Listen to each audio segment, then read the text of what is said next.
que têm muito dinheiro, e ao lado pessoas que não têm tanto dinheiro. Isso é um erro. Quer dizer, na realidade, a diversidade cria ruas muito mais vivas e muito melhores, né? Fazer essa separação, né?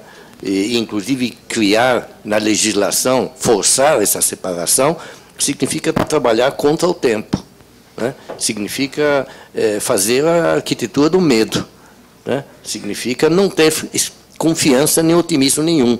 Eu acho que nós temos que, por um lado, e claro, temos um trabalho social a fazer para diminuir essas distâncias, né? As políticas, é o que eu disse antes, as políticas públicas sempre têm que ter um conteúdo compensatório nesse sentido, né?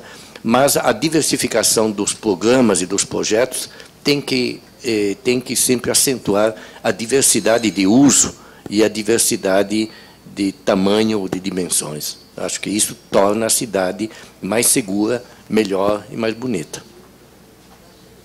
Okay, if I could, I think George and I, we could write a book together.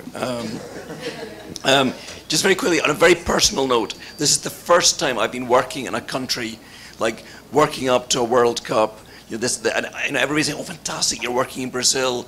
You'll get us tickets." You know, it's really clear that Scotland, nothing short of a miracle intervention by the gods, will get Scotland to Brazil. This is, in the course of my life, I remember as a child, Argentina, when Scotland went to the World Cup and England didn't qualify. Those days are gone. And we can ask those questions like, what's happened? How have the Scots lost this ability to play football? And it starts on the streets. Because when I was a kid, everybody played on the street. Rich, poor, you played with the doctor's family, everybody just played on the street, and it was normal, totally normal. This has changed for a whole range of reasons. Technology has pulled us indoors. There's I mean, computers, I mean, television is on all day, video, I mean, so all of this increasing technology has kept us indoors. And then there's been a very strange cycle of kind of like fear that it's somehow dangerous, that if the cars don't get the children, pedophiles will get the children. These are fears that we didn't talk about when I was a child. And there were cars in the street when I grew up. But I think, for me, this thing about the football, we don't have a football team because you start where every child plays football. And then some of them become better, and some make a team, and some play in school. And eventually, a country can find 11 players that are good enough to play in the World Cup. Scotland has become so divorced from life on the street, so divorced with all the children playing football. They cannot find 11 guys now. Maybe we can find 6, but it's not enough. And I think it's very interesting when you get this kind of these symptomatic things which tell you something about your culture evolving. Why I think it is interesting to look at Scandinavia, and I think it's true, of course, it's different. And I still feel, though, we have much more in common as human beings than we are different culturally. Scandinavia has always been kind of a little bit ahead. And I'm not Swedish, so I can say they've always been kind of more advanced. And you can see that things are happening there which we can observe and maybe learn from. One of the interesting things about life in the space, one of my American friends asked me, like, what's this thing in Sweden with all the gay nannies? Because there are all these men pushing prams. And I had to explain, well, in Sweden, we have 1 year leave for taking after a child, and you can share it between the husband and the wife. And lots of fathers, and actually you now see men in public spaces with prams. And this is like a symptom of an evolving culture. So things change. And I think we've touched on the subject of programming use.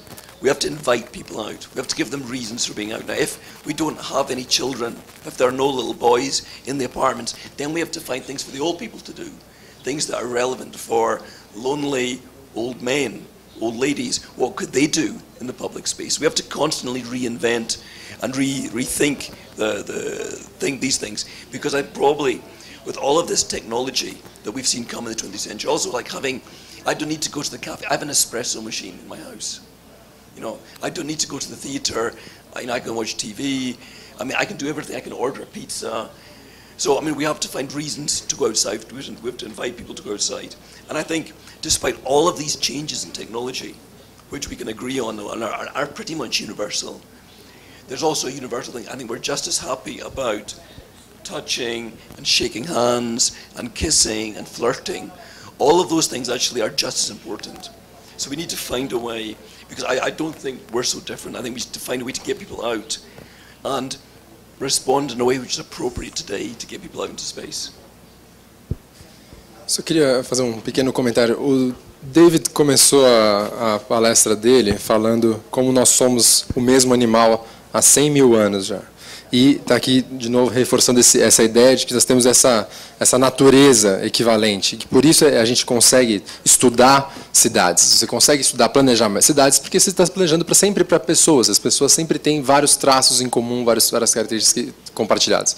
Mas o Jorge começou a palestra dele falando que a gente, nos últimos anos, houve mudanças, sim, na nossa sociedade. E a gente não pode fechar os olhos para essas mudanças. São coisas que vieram e que são inovações, são alterações. Algumas mudaram para pior, outras mudaram para pior, mas são coisas que vieram a alterar a nossa forma como a gente vive e como a gente convive. Então, acho que o grande desafio aqui, e eu não tenho a pretensão de dar nenhuma resposta a respeito disso, mas o grande desafio é como a gente pode pegar esses elementos entre aquilo que nós sabemos que é da nossa natureza humana e aquilo que quer dizer que é relacionado à nossa cultura e ao nosso tempo em que a gente vive, como a gente consegue combinar tudo isso e desenvolver cidades melhores e deixar um legado melhor para os nossos filhos e para as próximas gerações. Acho que esse é um grande desafio do nosso tempo. Em razão do tempo, eu vou passar a palavra para mais duas perguntas. O professor Galbinski está na frente, depois ela aqui na frente. Se alguém mais quiser fazer uma última pergunta, levanta a mão agora, e depois disso a gente vai encerrar. Não é propriamente uma pergunta, mas um comentário, não é? Sobre esta... Eu vi a imagem, a primeira imagem foi a imagem do Paranoazinho, não é? Ao lado de Sobradinho. E é interessante que essa localização é muito importante, porque do lado oeste está sendo desenvolvida a cidade digital. A cidade digital é um enorme empreendimento, sem habitações, exclusivamente de escritórios que trabalham nesta área. Está previsto ali mais de 50, 60 mil empregos diretos ali.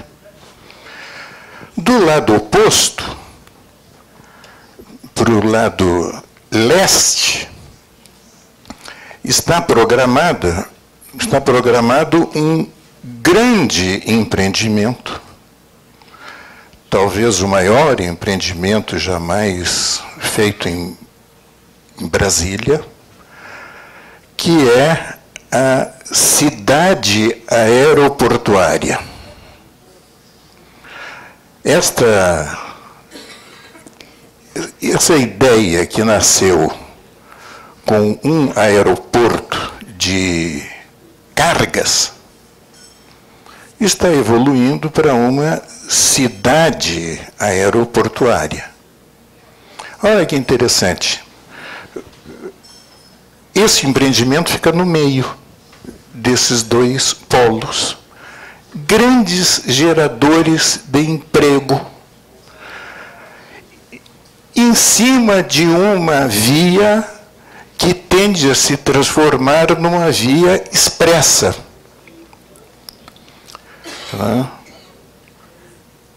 O que aumenta ainda a importância deste local.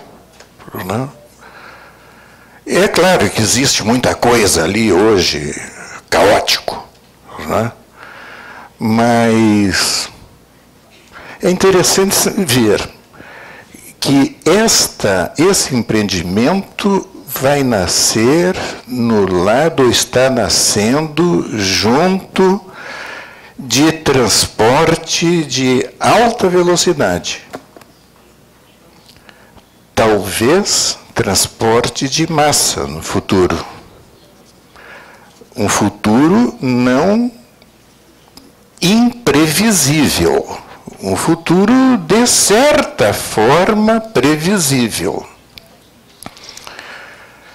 Eu acredito que muita gente aí vai trabalhar nesses dois polos, né? Porque são polos poderosos, né? De emprego. E aí, então, surge aquele desafio que estava sendo colocado, né? O Mr. Gary gosta muito do carro particular dele, né? Mas eu não sei se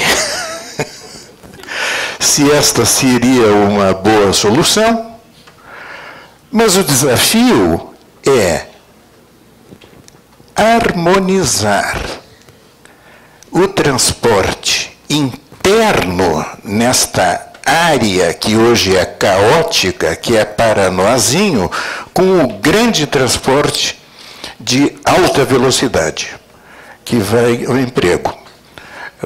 Eu acredito que tem aí um desafio.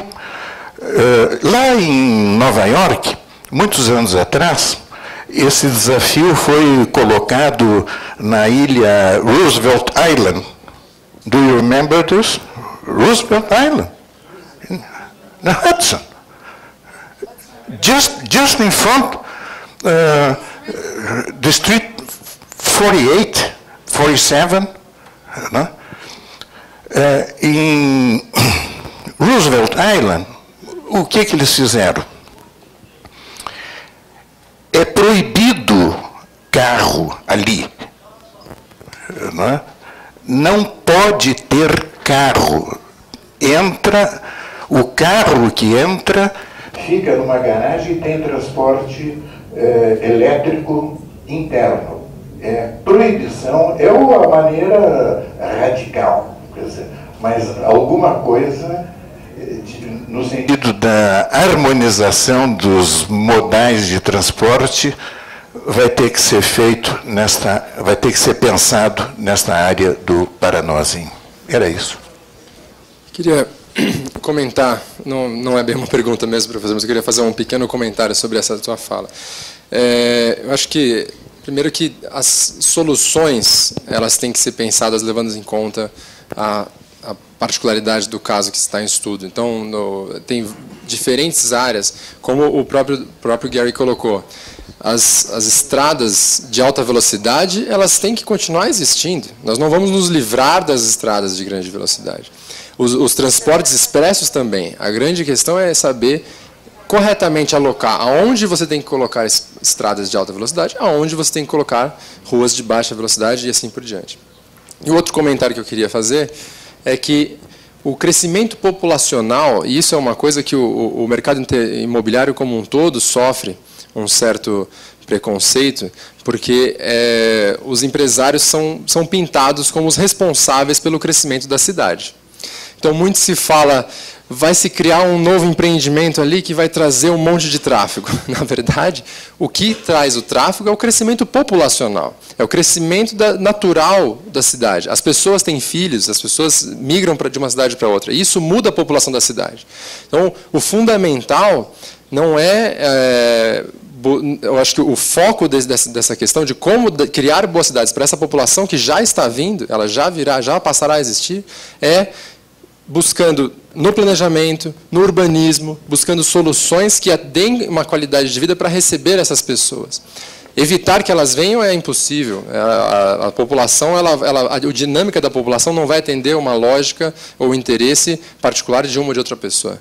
Nós tivemos com o pessoal da PPS no começo desse ano em Detroit, que é uma cidade super interessante dos Estados Unidos, que foi a capital do automóvel. Em 1970,